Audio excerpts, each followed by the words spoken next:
So this year the BBC has done something exciting for the 2018 FIFA World Cup. For the first time all the games we broadcast on BBC One have been available in virtual reality.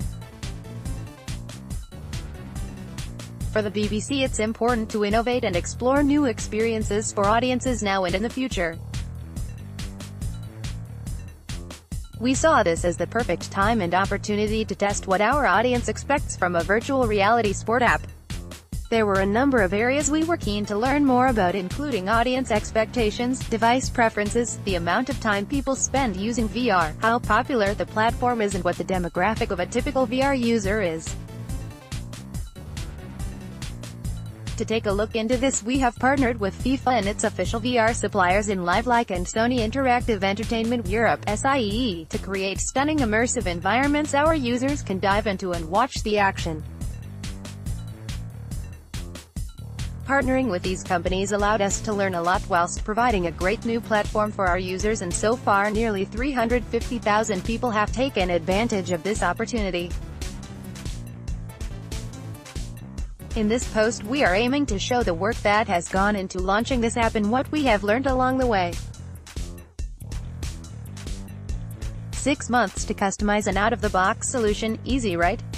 Then as the weeks take over you realize there is much more to it than a collection of posters and a couple of end-to-end tests.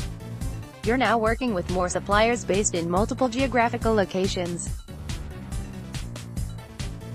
Internally the number of teams, departments involved has also grown as you're setting up CDN networks, settling contracts and agreements, ensuring security standards meet our levels, prepping editorial team on the new content interfaces, all this on top of supporting and developing the BBC Sport app, one of the biggest sport apps in the market. So how can you ensure successful delivery when so many elements are out of your control? Without sounding cliché, communication was key. Initially, direct contact with the teams building the interfaces was limited and irregular.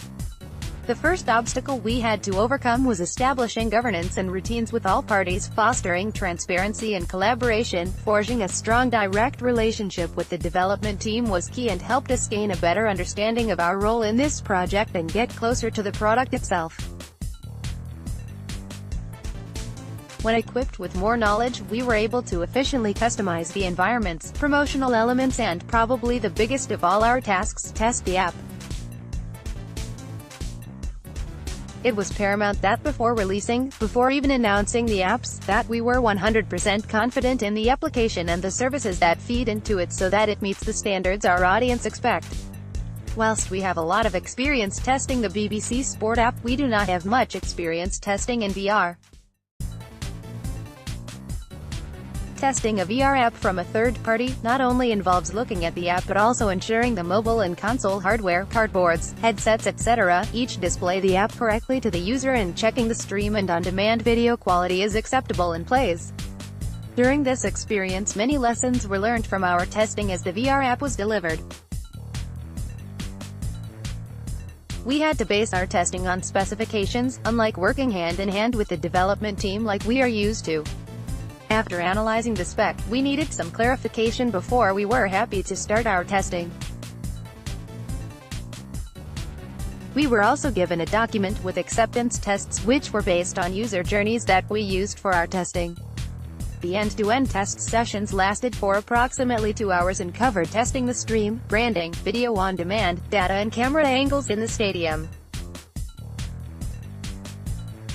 In our first end-to-end session we had 8 people independently testing the app across a selection of devices. People were going through the test scenarios at their own pace, some were filling out spreadsheets while others were shouting out the issues they found, which resulted in a disorganized round of testing. As a result, we decided that we would go through each user journey together and with one person scribing the issues that were found. From then on the test sessions ran more smoothly. However, we took part in a further 6 tests rather than 2 tests due to issue found along the way. This extra vigilance ensured we delivered a product of the highest quality. Learnings: the games changed. 2 years ago for the 2016 Rio Olympics, we first dipped our toe into immersive VR technology.